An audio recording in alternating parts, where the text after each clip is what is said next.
കർത്താവിലെ ഏറ്റവും സ്നേഹമുള്ളവരെ,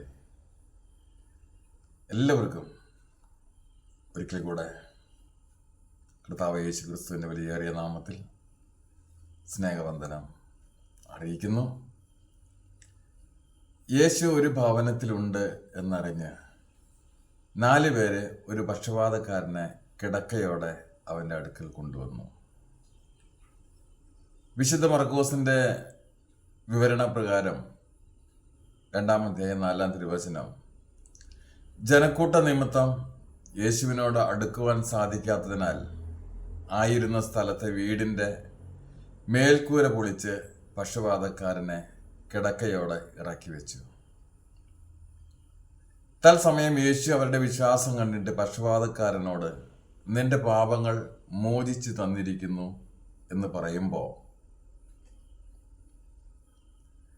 കർത്താവ് ആദ്യം അവരുടെ വിശ്വാസത്തിന് പ്രതിഫലം നൽകുകയാണ് ചെയ്തത്.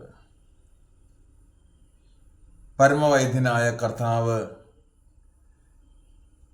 രോഗലക്ഷണത്തിനല്ല അവിടെ ചികിത്സിച്ചത്, രോഗത്തിൻ്റെ മൂലകാരണത്തെയാണ് ചികിത്സിച്ച് അവർക്ക് അനുഗ്രഹം നൽകിയത്. പാപത്താൽ രോഗം വരുന്നു എന്ന് വചനം നമ്മോട് പറയുന്നു. പ്രിയപ്പെട്ടവർ, യേശുവിൻ്റെ അരികിലേക്ക് കൊണ്ടുവരുമ്പോൾ അല്ലെങ്കിൽ യേശുവിൻ്റെ അരികിലേക്ക് എത്താൻ ശ്രമിക്കുമ്പോൾ തടസ്സങ്ങളുണ്ട്, പ്രതികൂലങ്ങളുണ്ട്. ഇവിടെ പുരുഷാരം തടസ്സമായിരുന്നു. എന്നാൽ തടസ്സങ്ങളെ കണ്ട് പിന്തിരിയാതെ തടസ്സങ്ങളെ അതിജീവിക്കുവാൻ, തടസ്സങ്ങളെ മറികടക്കുവാൻ അവർക്ക് പ്രേരണയായത് അവരുടെ വിശ്വാസമാണ്, വിശ്വാസത്തിൻ്റെ കാഠിന്യമാണ്. അതാണ് കർത്താവ് ആ 4 പേരിൽ പ്രധാനമായിട്ടും കണ്ടത്.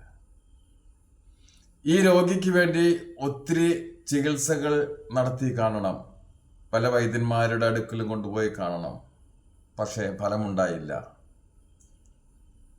എന്നാൽ മനുഷ്യന് അസാധ്യം ദൈവത്തിന് സാധ്യമെന്ന് അവർ ഉറച്ചു വിശ്വസിച്ചു.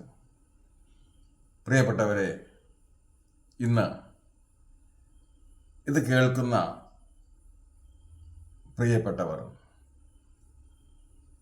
വിശ്വസിക്കുന്നെങ്കിൽ എൻ്റെ രോഗം മാറാൻ, എൻ്റെ കടഭാരം മാറാൻ,